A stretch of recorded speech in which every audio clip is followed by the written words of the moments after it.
When Oklahoma repealed Common Core state standards for education, it left the state without a replacement that is considered college and career ready. And it caused the U.S. Department of Education to refuse to give Oklahoma a waiver from the requirements of the No Child Left Behind law, with immediate effects on public schools. State education officials are now determining which districts and schools will see some federal funds redirected away from students. When the decision from the Federal Department of Education came down, the finger-pointing began, following along party lines. Attorney General Scott Pruitt threatened another lawsuit, saying, "It would appear in this case the Obama administration has exceeded its authority under the law, and my office will continue our examination of the best manner in which the state will respond." Democratic gubernatorial candidate Representative Joe Dorman responded, saying Indiana, which also repealed Common Core, had its waiver extended. Unlike Oklahoma, its State Board of Education actually worked towards standards fulfilling the necessary criteria. Losing our waiver was entirely preventable. Governor Mary Fallin laid the blame on President Obama, stating, "This is one more example of an out-of-control presidency that places a politicized Washington agenda over the well-being of Oklahoma students." And House Democratic leader Representative Scott Inman placed fault on state government. "We warned the Republicans against moving forward hastily on this issue without fully considering all of the potential ramifications. As a result, Oklahoma schools are in danger of being taken over by the federal government." But the House co-author of the Common Core repeal law, State Representative Jason Nelson, sees the waiver loss as much ado about nothing. In terms of what practically is going to change here as a result of that, I think is not a big deal. I think not much is changing. There is no loss of money.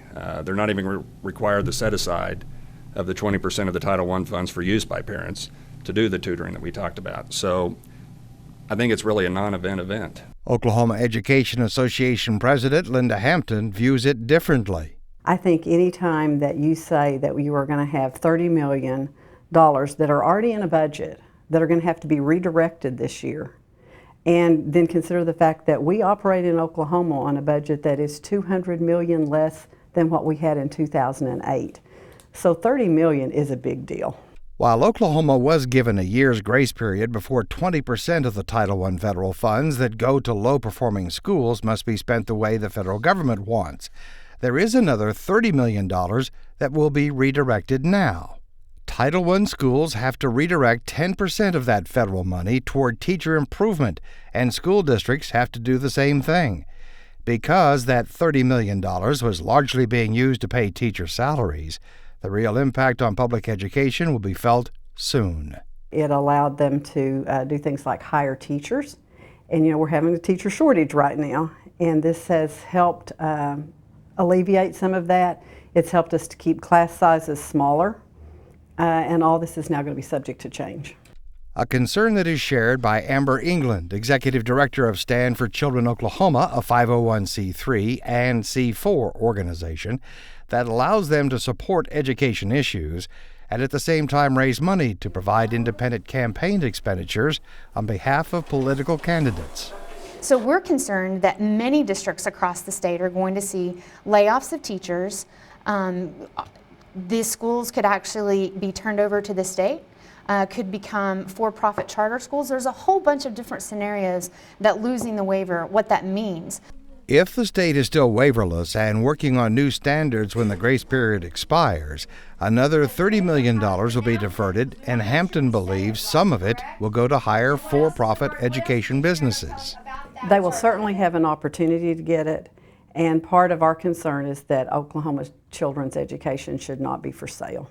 While the impact of losing the waiver is still becoming clear for school districts, the Regents for Higher Education have put a review process in place to determine if the old past standards that will temporarily replace Common Core are really college and career ready. In a written statement, Angela Cadell, the Regent's Vice Chancellor for Communications, says the state regents have assembled groups of campus subject matter experts with experience in developing and reviewing English and math standards to complete a thorough and efficient review of the K-12 past standards. The statement says the review will be thorough, and the goal is to complete the review process and present a final report to the state regents for consideration and approval at their October 16th meeting. Outgoing State Superintendent Janet Barisi does not think the past standards will meet the requirements. I think this state needs to step away from those standards that were clearly not productive and not giving us the results we needed.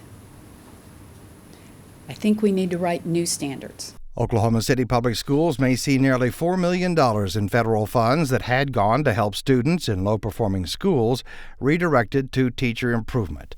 Currently, just under 40% of Oklahoma high school graduates who go on to higher education require remediation to get them ready for college.